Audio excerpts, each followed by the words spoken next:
optimism is legitimately something that you can train your mind to be, that will empower your actions, your mindset, your boundaries, your thought process, your energy, and your confidence. What's up, y'all? Welcome back to Practice the Podcast, where we fuse research and culture to help you develop the mindset, habits, and skills that you need in order to live out your purposeful confidence. I'm your host, Dr.Rees, and it's time to get better, y'all. Let's grow. We talking about practice. Not a game. We talking about practice. Practices are meant to be competitive. They're meant to be competitive. If your practices are more competitive than the games themselves, you're doing the wrong thing. Yo, I'm so excited to be into this joint today because today in practice, we are empowering your mind. We always empower your mind, but this time we're really talking about your mind. And so I'm excited to be in here because I'm going to give you 4 different aspects and perspectives that are going to allow you to leverage and literally apply so that way you can get better. And before we get on to all that, you guys know the deal. I need you to do that fun stuff, like and subscribe. And I promise you gonna want to share this episode because you gonna say, man, somebody need to hear this, because they do. Somebody need to hear this information. And what we're talking about today has everything to do with, there's mental health, mental illness, and there's mental performance. And we're diving in on mental performance. And what's interesting about mental performance is it's been a word that's been caught up in sports specifically, which I think is amazing. Obviously, that's my background, but in other spaces, that term, mental performance, high performance, unless you're maybe in corporate, where a lot of coaches end up training corporate folks, they don't have these kind of conversations, which is why I'm excited to have it hopefully in a neutral, more space that where folks are yes, you can develop mental performance as I don't want to say everyday human being, but really as an everyday human being, you need to be able to perform great mentally. You need to be a high performer. Being confident in your ability to be a high performer is fire. Why would you not want that to be your reality, right? So that's what we're diving in on. The other fun part about this is a part of my research for my dissertation was locked in on psychological capital, which is what we're going to dive into. So I'm excited to, obviously I ain't going to do no dissertation podcast time frame, but I'm excited to give you guys just a snippet of what that looks like and the power really behind this thought process. So our quote for today is, your mind is your greatest asset. So this is something we've talked about before multiple times when it comes to your purpose being your greatest asset. Without your mind, they're one and the same, right? Your purpose and your mind are all it, but they're your greatest assets that you need to leverage.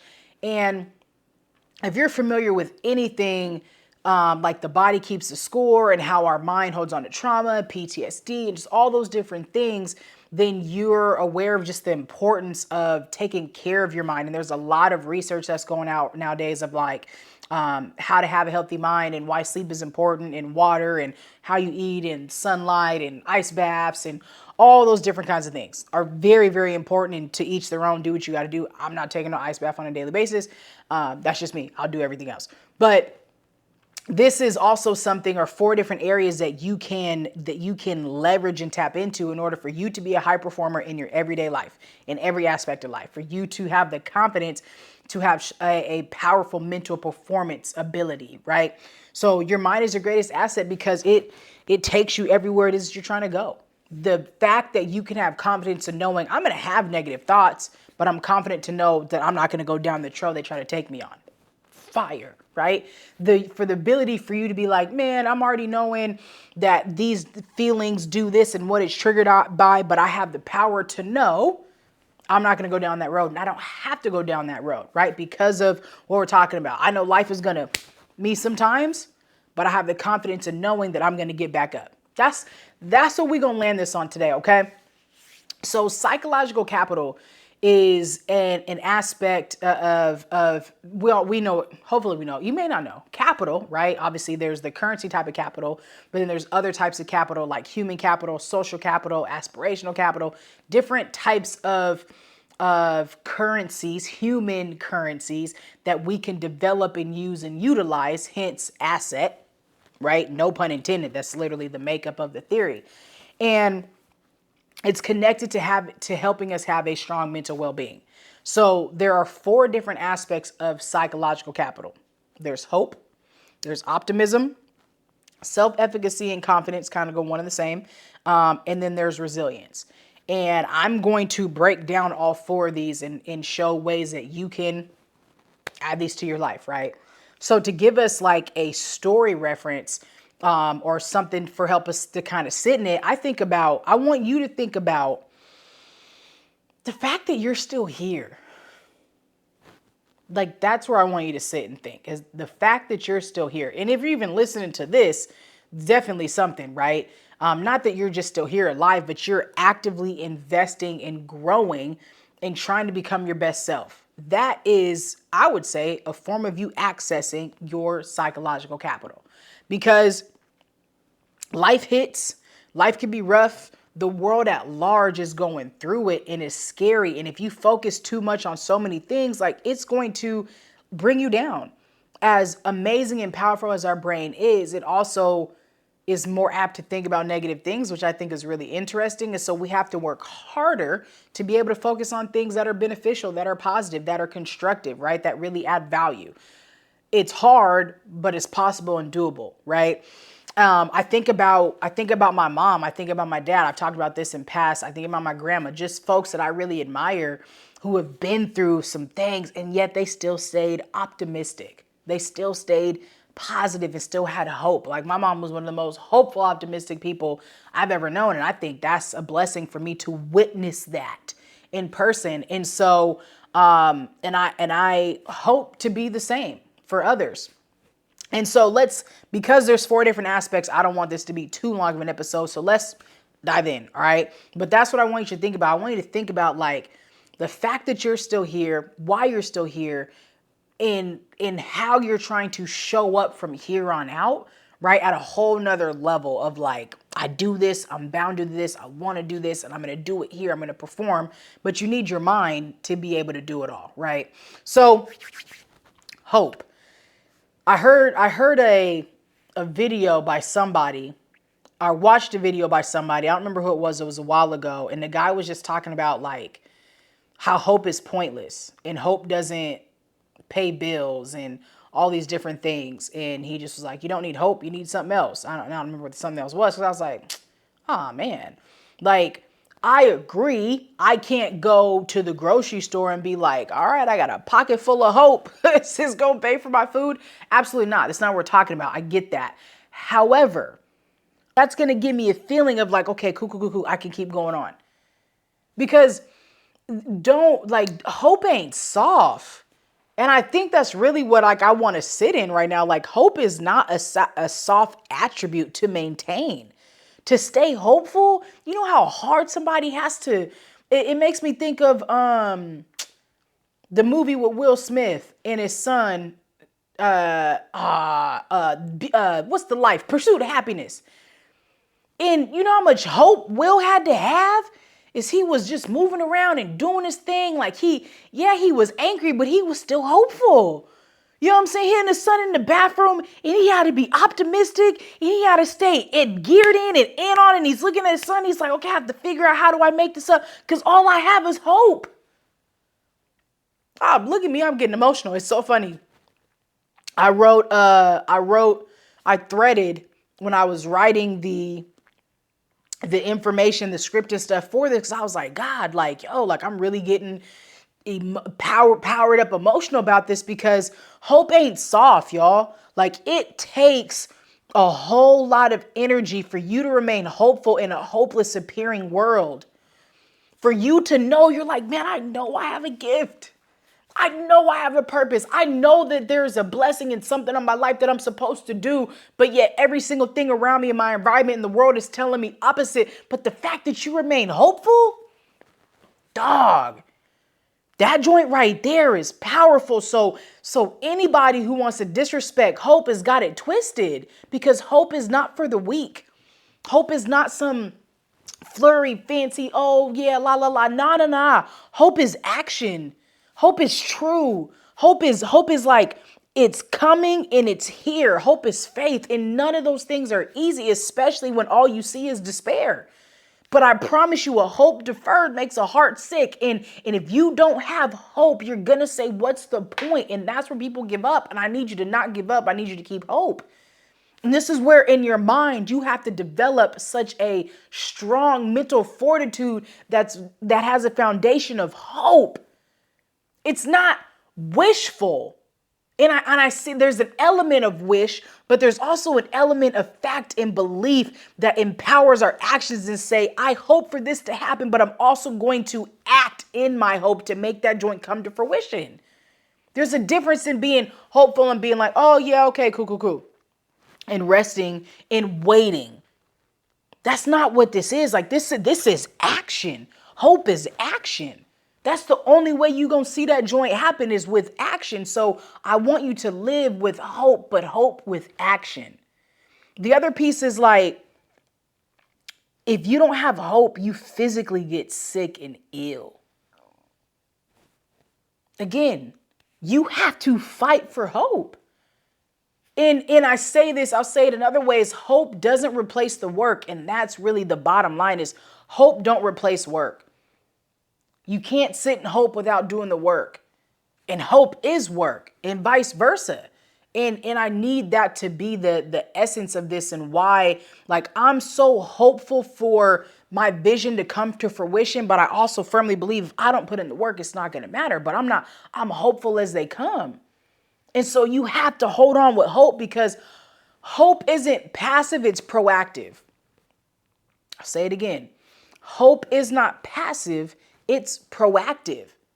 So as you hope, as you dream, as you have these feelings of desires for your future, you need to know I need to be proactive towards it. I can't be passively hopeful. I have to be actively hopeful. That is hard to say. I cannot be passively hopeful. I have to be active in my hope. I have to put my faith into work. I have to put my hope into work. I have to work it. Hope work. That's kind of dope. Somebody take that and run with it. Hope work. And so it's important, though, again, to know hope doesn't replace work. It fuels it. Okay? So no, I can't go out here in this world and tell somebody all I got is hope. And hope for them to exchange me some goods for it. They might, depend on the situation. But if you hope and work and you know that your hope is going to fuel it, then that's just going to change the situation for you. So you have to rest on that. You have to know that hope is not for the weak. Hope is for the powerful. Hope is powerful. Hope is proactive, right? Hope is engaging, and hope is something that it takes a powerful mind to be able to consistently do again and again. And so the next thing is optimism. So attached to hope, the next piece that you have is optimism, which is also like, there's also a feeling of thinking of something that may come in the future, right? Like you're staying excited, you're staying attached, like you have a certain joy. But what's dope about hope or optimism is optimism literally is like hope and confidence combined. Like I'm optimistic this gonna work out. And again, this isn't based on fluff. This ain't based off of on fairy dust and random and all these other little different things. I don't know why I said fairy dust. That's random. But it's not based off of hearsay. Like optimism is legitimately something that you can train your mind to be, that will empower your actions, your mindset, your boundaries, your thought process, your energy, and your confidence. You can't be confident without optimism, period. So if you hear me say optimism and you kind of pessimistic about it, I want you to ask yourself, am I a pessimist, but I used to really be an optimist, but I'm only a pessimist because of what the world has done to me. And so now I'm pessimistic about all these things that may be happening, but I really want to be an optimist again. I'm just afraid. And that's the question you got to ask yourself and really be real. But like optimism is definitely not positive, like toxic positivity, because optimism has the ability to say, okay, I look at this situation. I see this right here. I see how it's going. but I'm still believing for the best.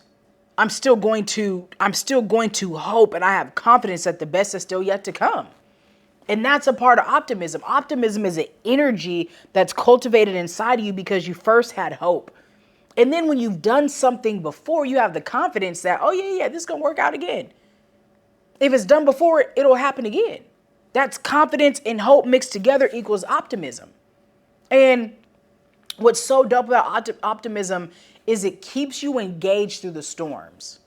So when I said I want you to think about life and how life has hit you and how life has just been lifing sometimes, right? But optimism keeps you engaged through the storm, where a lot of folks, like in the storm hits, it's like, I ain't got it. I'm tapped. I'm done. All the above, right? But because you're optimistic, you're engaged. You're still proactive. You're still hopeful. You still have confidence that it's going to change. Where if you're a pessimist, you're like, man, I already knew this about to be it. It is what it is. This always happens. Nothing's for me. Whoa, woe is me. Right? Like that's a way, that's an option. But so is optimism. Optimism is always an option. Optimism is always an option. And it doesn't mean right there in the depths of despair. But sometimes if you have a little bit of hope, a little bit of window, and some optimism right there in the midst of your thing, you'll say, okay. I don't have it today. But I'm going to have it tomorrow. I don't have it today, but I'm going to have it tomorrow.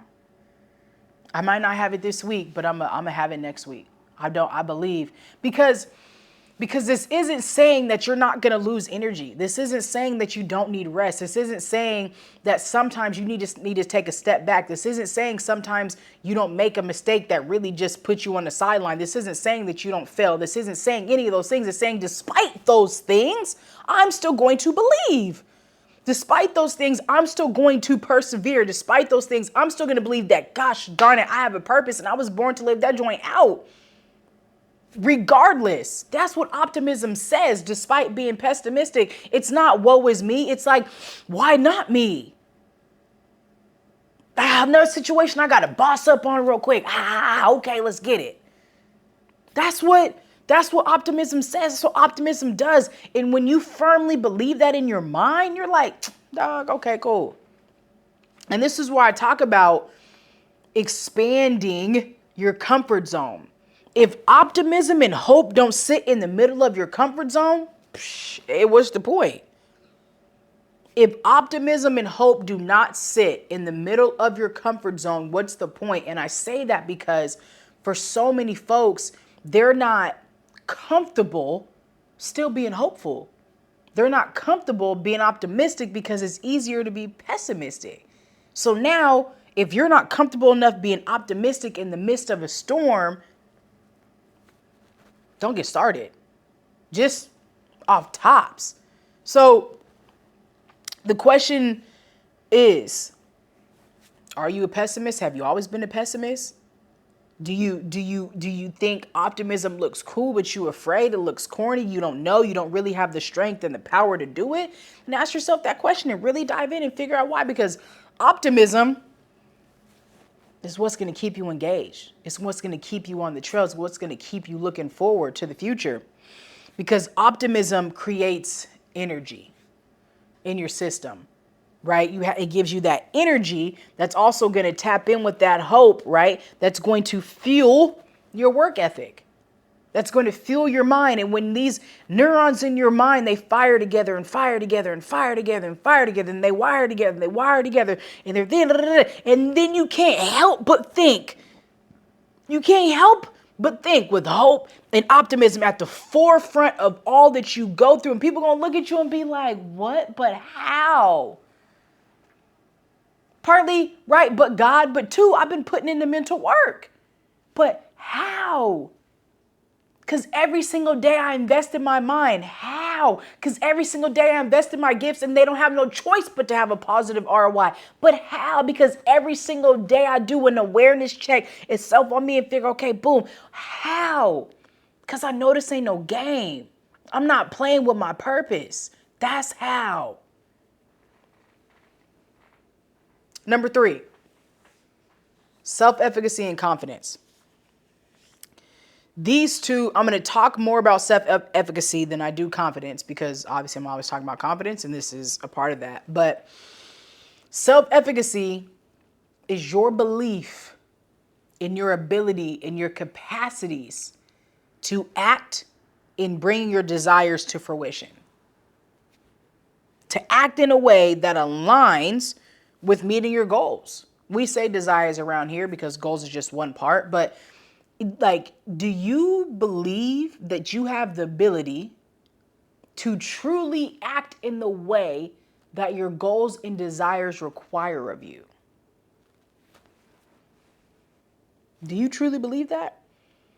Like right now in this moment, I'm doing a 90-day discipline, 90 days of discipline. And a lot of the habits, I've done them before. But now I'm just honing in. And the main one I'm honing in on is food. All the other ones I've been okay with, but now I'm just like, the energy is different. And I firmly believe that I have the ability to knock this joint out. Firmly believe it. And it's fun. It's hard. The food part is the hardest part. The going to bed part and the waking up part are the hardest parts. However, those three, when they're in tandem, make everything else that much easier. So discipline is never easy. However, like, I'm for the challenge. So self-efficacy is like, I believe that I have the ability to endure difficult things and still persevere. Because to have a goal, to have a desire, to have a wish that you should even be hopeful for, to be optimistic for, is to know it's going to require some things of you. As an entrepreneur, that's all I know is try. It's not trial and error. It's try and try and try and try and try and try. To be the person that I am is just all try. Every single thing, it's all trying. It's all going to be tough. I'm not immune. Nobody's immune. I don't care how positive and optimistic and hopeful you are. Nobody's immune to life. But I'd much rather be those things and go through life than go through life and not be them. So self-efficacy means I have a belief in my mind that I can do it, that I can act, that I can change my behaviors, I can change my habits, I can change my ways, and I can sustain those ways. I can live in those ways, which transform my mindset, which transforms my life. And now, look at me dance. Look at me dance. You have that belief.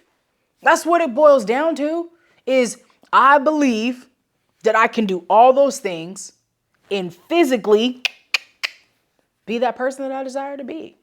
Because it's so easy to make the goal, to write I always forget that word. What's the thing? Resolution. To put down a desire, to have a vision board. That's the easiest thing to do, is to lay it out. You want to know why that's so easy? Because it's already in your heart. Because you've been given a purpose and potential, and you've been given gifts, and now we also have social media. There's things that we get to see that have been illuminated and lit for us. So we can see like, whoa, that's possible. I can live that kind of life. I could travel like that. I could ball like that. I could speak like that. All these things are possible. Okay, bet. But the tough part is when I don't believe that I can actually execute those behaviors that make that my reality. Just finished reading Rachel Rogers' We Should All Be Millionaires. Highly recommend the book to anybody. But she talked about, like, it's literally We Should All Be Millionaires. And she talks about why and the how and the things to do and all that stuff. And the thing about it is, at the root of it, if you don't believe that you can actually execute all of the action steps that she's giving you, it don't matter. And she talks a lot, and I love how she shaped the book, because she gives like all the excuses and she gives all the like things to come right back at it, which I thought was powerful. And so the work that you have to do is firmly believe that you have the ability to put those plays into action. As a coach, as your coach, I'm writing out plays for you.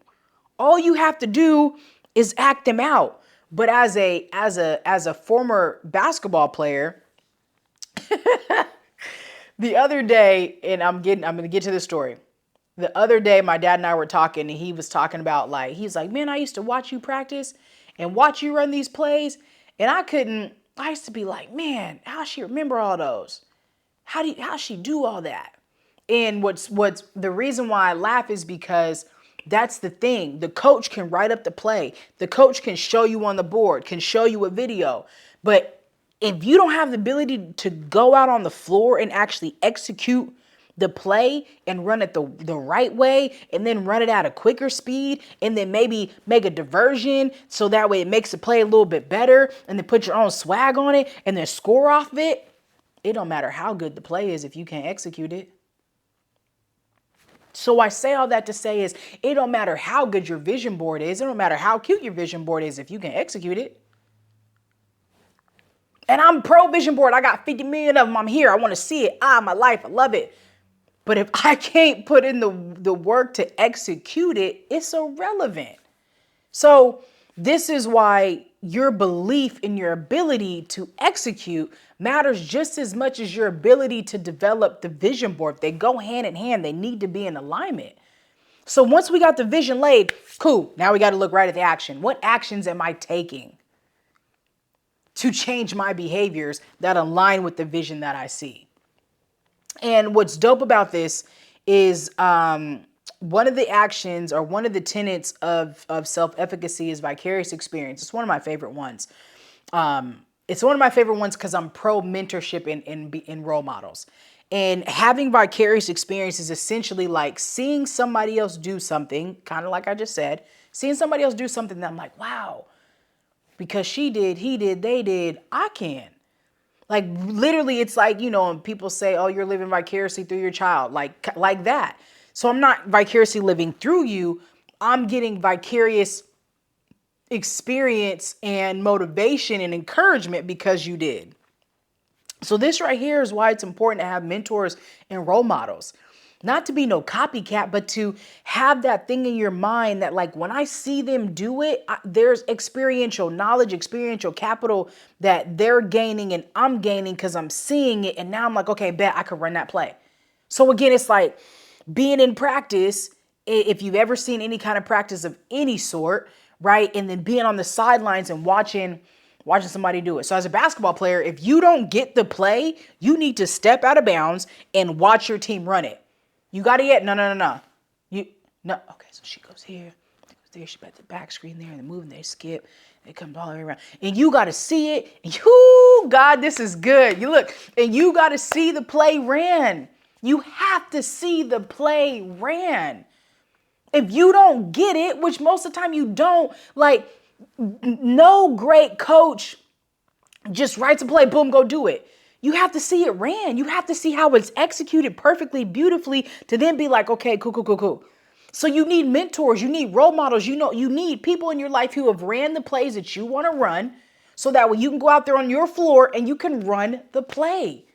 You need a teammate that's going to be right next to you. That's going to say, okay, so then and then she goes, no, you got to do this. And then you do that. So after they pass, then you do that.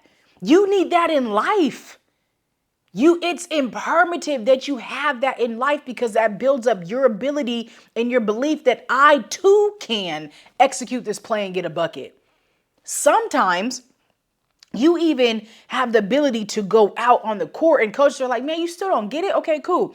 Now I need you to walk by her, walk through it, boom, make the pass, walk through it, boom, set the screen, walk through it, cut through. Like you're walking through and the whole team walks through with you so you can get that experience yourself. That's what developing self-efficacy is like. And you have to develop the belief that you can do it. And I don't care how embarrassing that process may look like, because at the end of the day, you're trying to get a dub.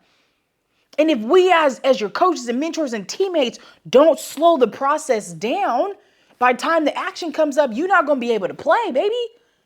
You're not going to be able to play. If you don't know how to run the play, you can't play. So you got to be able to tap in and say, I have to develop my belief or else there's going to be teams that I miss out on being able to play with. There's going to be opportunities that you miss out on because you don't know how to run the play. You don't know how to execute. You don't even have the confidence in yourself to do it. So I need you to develop the confidence in yourself to be able to do it. Yo. That's fire. Look, I'm telling y'all. Not because of me, like I need the word myself. I need it. I need these. Ooh. It's juice. Take this right here in this moment. I'm telling you, share this with somebody you know that needs to be impacted by this because it's good. That's why. And you know, and you want to bless somebody else. So here's our last piece. Resilience. When it comes to being able to live out your purpose with confidence, this statement sounds so pretty. I love saying it. Live out your purpose with confidence, right? It's pretty. It's polished. It's nice. It runs. It flows. It's good.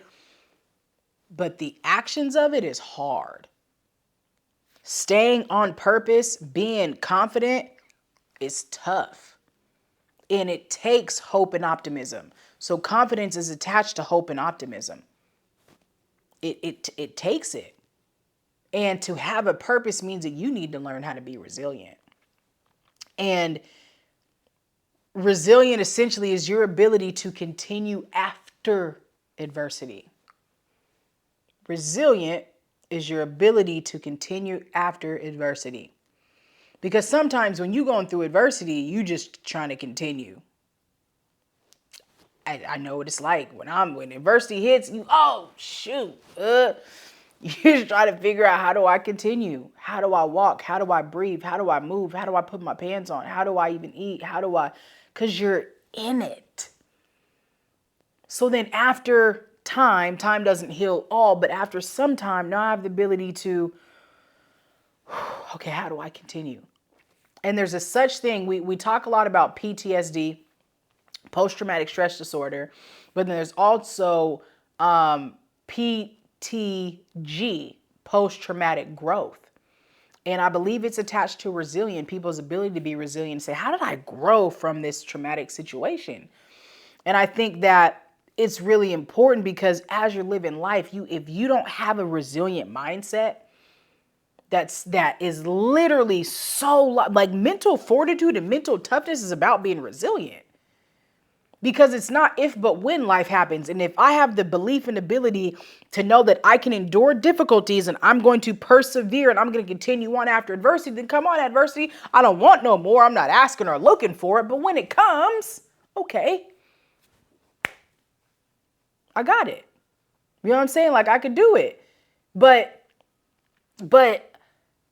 if you don't have it when you need it, that sucks. And my heart hurts for the people that aren't doing the work right now for something that's about to happen to them in 4 months.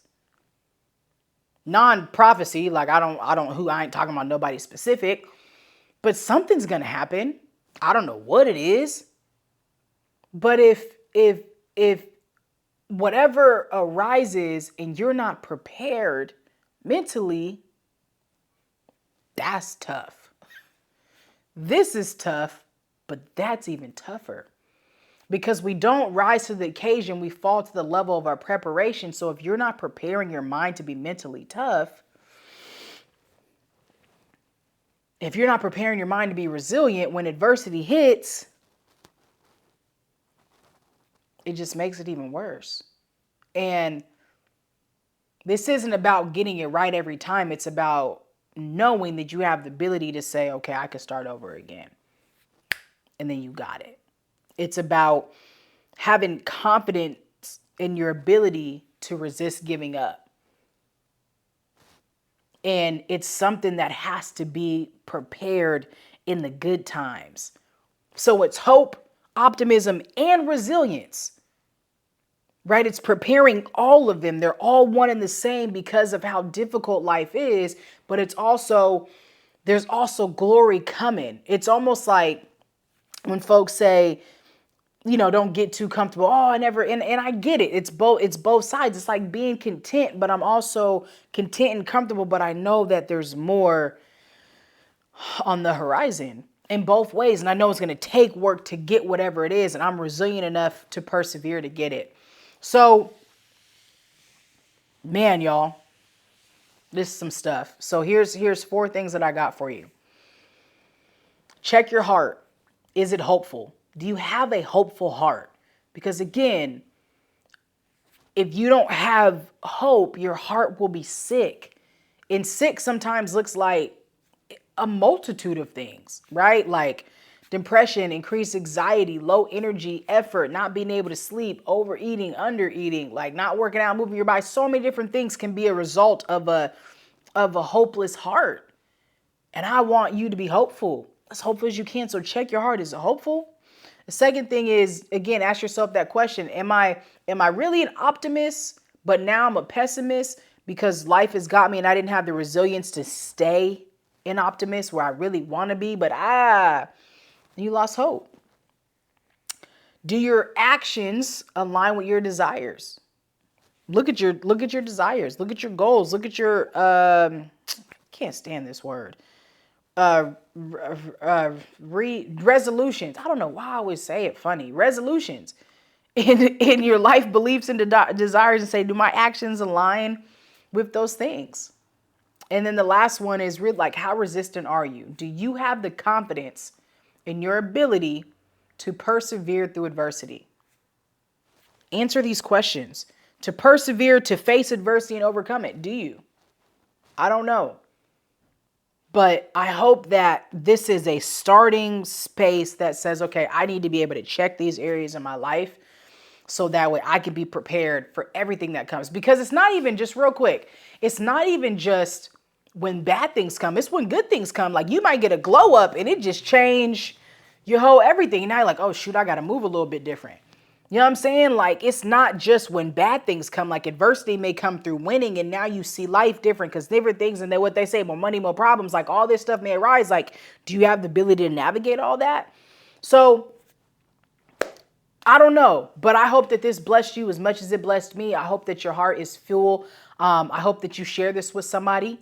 I'm hopeful that you will share it. I'm hopeful that you'll like it. You'll subscribe. You'll do all those fun things. But at the end of the day, I need you to do two things. Continue with confidence and remember that you are the bag. Know that I love you. And until next time, peace.